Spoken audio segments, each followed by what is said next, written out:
Bonjour et bienvenue à Finance 360 avec Alex Demers et aujourd'hui nous sommes mardi le 7 juin 2022 et nous sommes rendus à l'épisode 107 du podcast et dans l'épisode d'aujourd'hui, la première chose que je vais aborder c'est le phénomène de stagflation. Je pense qu'il y a beaucoup de gens qui ont lu ça quelque part dans les journaux ou sur Internet. C'est un sujet qui revient assez fréquemment. Donc, je vais expliquer c'est quoi la stagflation et c'est quoi également les répercussions que ça va avoir sur monsieur, madame, tout le monde. Ça va ressembler à quoi le contexte économique si on tombe en récession et qu'on tombe dans une période de stagflation. L'autre chose également, c'est une continuité par rapport à la récession, stagflation et tout ça. C'est-à-dire que je vais vous parler de la classe moyenne, de ceux qui sont en bas de la classe moyenne, mais surtout de ceux qui sont au-dessus de la classe moyenne. C'est souvent ces gens-là qui font revenus entre 80 et 150 000 par année. Cette braquette de revenus-là est dangereuse dans le sens que avec des revenus comme ça, on peut retrouver des gens qui ne feront pas de budget, qui vont projeter que leur revenu va rester similaire au fil du temps.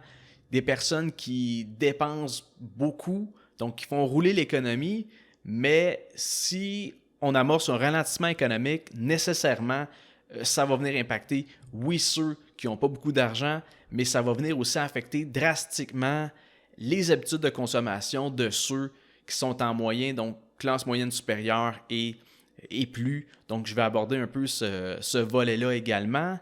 Donc, je vais commencer tout de suite avec l'explication de la stagflation. Le phénomène de stagflation, c'est une anomalie dans la théorie de l'économie selon Keynes. Si je me souviens bien, c'est John Maynard Keynes. Donc, lui a fait une théorie de l'économie que la plupart des économistes acceptent et utilisent. Pour ce qui est de la stagflation, la première chose à comprendre, c'est que normalement, lorsqu'on a une forte inflation, on se retrouve avec un taux de chômage qui est très bas du fait qu'on est dans un contexte de croissance économique. Par contre, si la croissance économique devient nulle ou très faible, dû par exemple au fait qu'on augmente les taux d'intérêt, on s'attend que le taux de chômage nécessairement commence à augmenter. Donc, dans un contexte où on se retrouve avec une augmentation des prix, une forte hausse des prix, comme en ce moment, mélangée avec une hausse du taux de chômage, donc ce qui ne devrait pas arriver, ben c'est ce qu'on appelle une stagflation. Dans le sens qu'une période de stagflation, c'est un environnement dans lequel on mélange un niveau d'inflation qui est élevé avec un ralentissement économique qui provoque une hausse du taux de chômage. Et selon moi, on se dirige directement vers une récession et vers une période de stagflation, c'est-à-dire que si la hausse du taux directeur par la Banque du Canada ne réussit pas à contrôler l'inflation, on va se retrouver avec un ralentissement économique à cause de la hausse des taux d'intérêt, donc avec beaucoup de monde qui vont être sans emploi et en même temps, on va continuer de voir une montée des prix comme on vit en ce moment. Et au fait, au Canada, une stagflation, c'est déjà arrivé.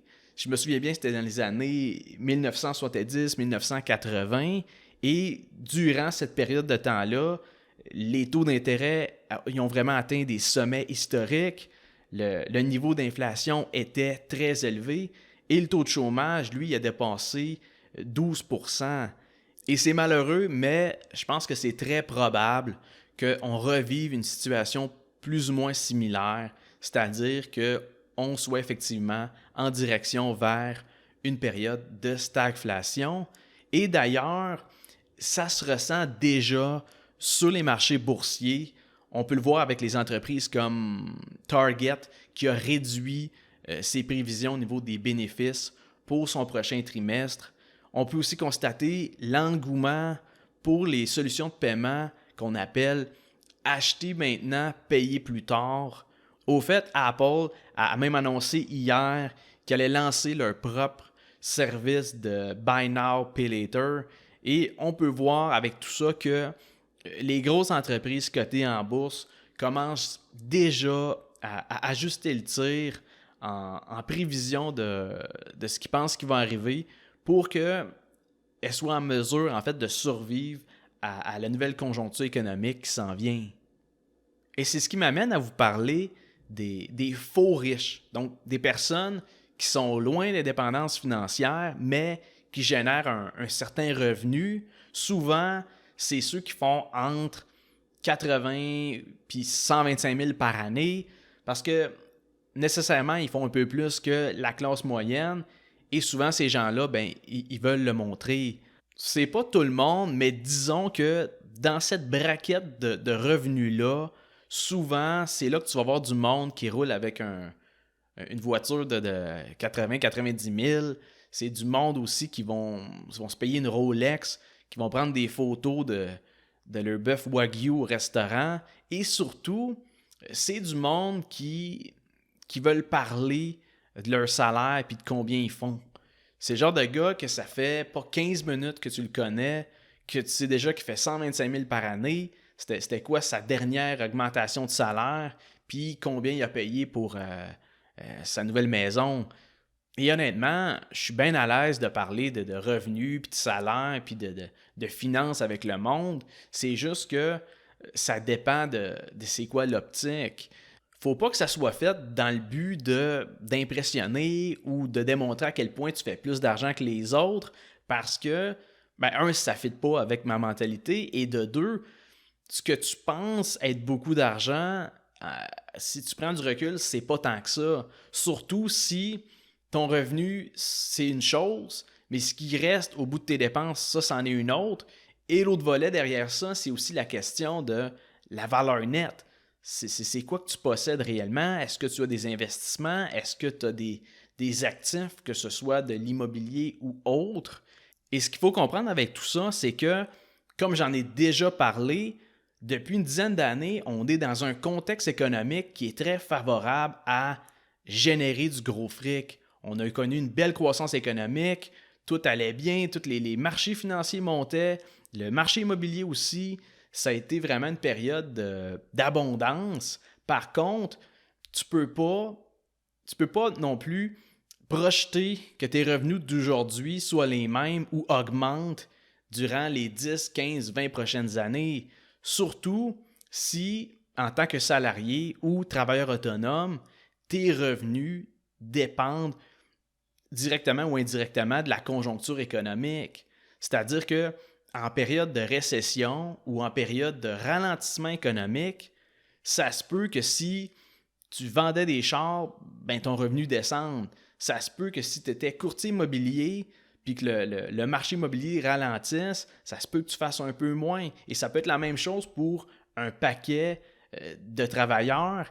Et il faut prendre ça en compte dans l'équation. Tu ne peux pas nécessairement te permettre de t'embarquer dans un beat de vie que tu ne seras pas capable de subvenir si jamais il y a une diminution de ton salaire. Dans le sens que la plupart du monde, ben, tant que ça roule, ça va être correct. Ça ne vit pas nécessairement paye par paye, mais ça peut être pas loin de là parce que, justement, ils augmentent leurs dépenses à la hauteur de combien ils génèrent.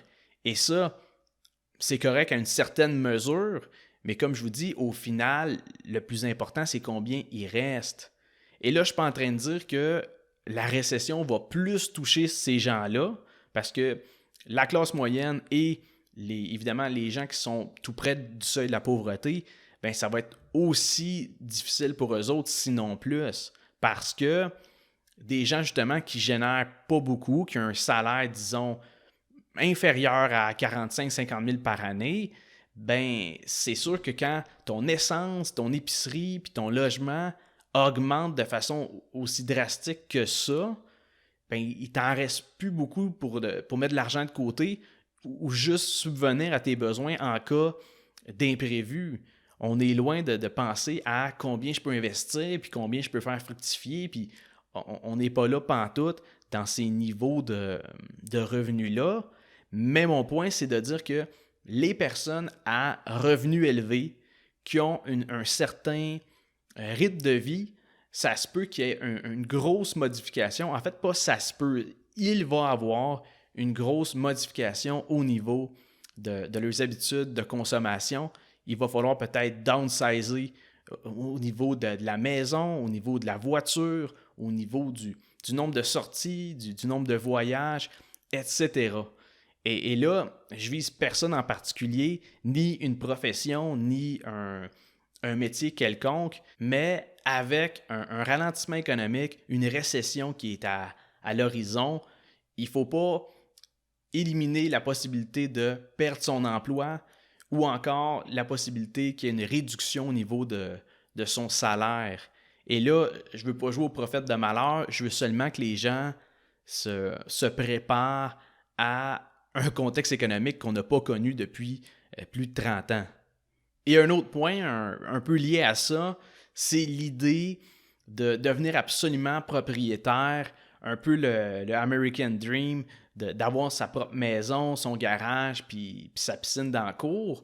C'est très noble comme objectif de vie, puis c'est quelque chose qui n'est pas non plus totalement absurde de faire, c'est-à-dire qu'une maison, ça reste un actif que vous vivez à l'intérieur, donc même si, à mon avis, l'achat d'une maison, c'est pas l'investissement le plus rentable qui existe, ben c'est quand même, pour la plupart des gens, une bonne façon de forcer de l'épargne et aussi d'avoir un actif qui, au fil du temps, va prendre de la valeur. Malgré qu'il y a un paquet d'éléments qu'il faut comprendre par rapport au rendement réel que vous allez obtenir avec ça, parce que, comme je vous l'ai déjà expliqué auparavant, il y a des dépenses qui sont liées à l'achat d'une maison, autant au niveau transactionnel que l'entretien, que d'autres frais que tu n'aurais pas nécessairement avec un logement.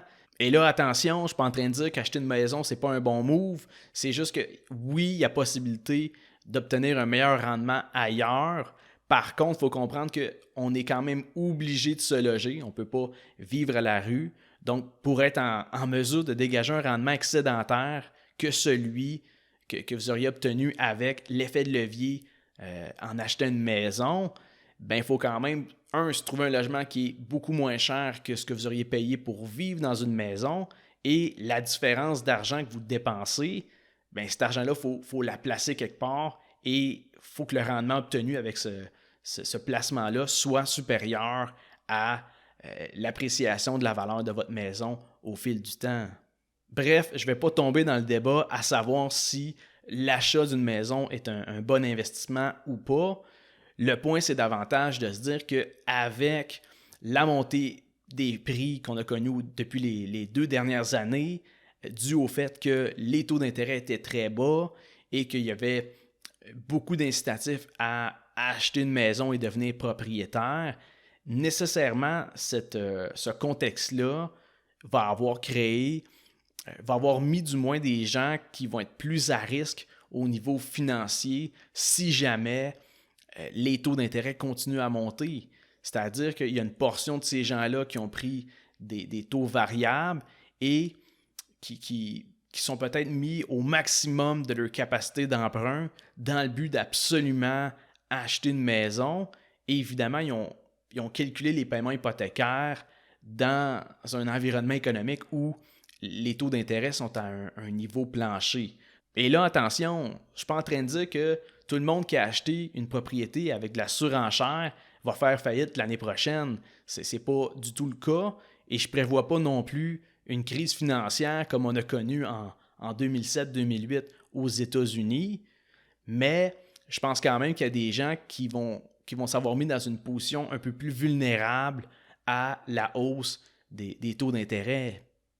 Et la dernière chose que je veux vous parler, c'est qu'il faut comprendre que dans l'économie, on est tous interreliés, tous et chacun, dans le sens que j'ai tout avantage à ce que le reste de la population ait plus d'argent, puis consomme, qu'il y ait un taux de chômage qui soit bas, puis que le monde, justement, dépense et consomme au sein des commerces puis de l'économie. Parce que n'importe quelle personne, qui soit travailleur ou qui ait une business, on a tous besoin que l'économie se porte bien.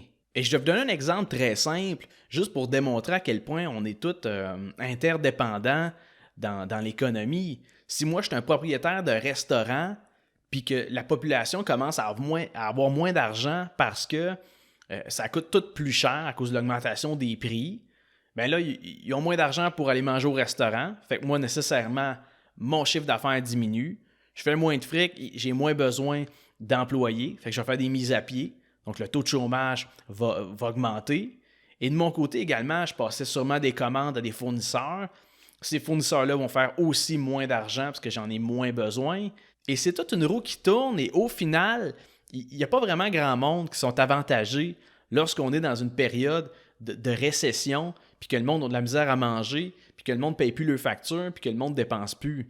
Il n'y a personne qui, du moins en affaires, qui se réjouit de ça, à part peut-être les syndics de faillite, puis les autres professions qui bénéficient du malheur des autres, mais dans la grande majorité des entreprises et des commerces, ben, il faut qu'il y ait un certain équilibre là-dedans pour que le taux de chômage ne soit pas trop élevé, puis que le taux d'inflation ne soit pas trop élevé, puis que les taux d'intérêt soient à des niveaux décents. Et c'est ça qui est très difficile pour les banques centrales, de venir gérer en fait la masse monétaire et les taux d'intérêt parce que plus souvent qu'autrement, les dépenses gouvernementales viennent un peu tout débalancer ces niveaux-là, particulièrement lorsque les gouvernements dépensent de l'argent sous forme de dette financée justement par la Banque du Canada ou la Fed aux États-Unis. Tout ça pour dire que même si c'est normal qu'il y ait des phases de croissance et des phases de ralentissement dans un cycle économique, ça reste que on est tous un peu avantagés lorsque l'économie se porte bien. Même purement d'un point de vue financier, j'ai tout intérêt à ce que le monde ait de l'argent dépensé, puis que le monde ne se retrouve pas super endetté, puis que les prix soient dans une augmentation des prix soit décente et non pas avec justement trop d'argent qui est injecté dans le système et qui fait en sorte qu'on connaît des périodes de niveau d'inflation élevé. Et personnellement, je pense que plus il y a de monde qui sont mieux informés par rapport à l'économie, puis plus il y a de monde qui comprennent différents concepts par rapport à la finance, au final, on va tout mieux s'en sortir.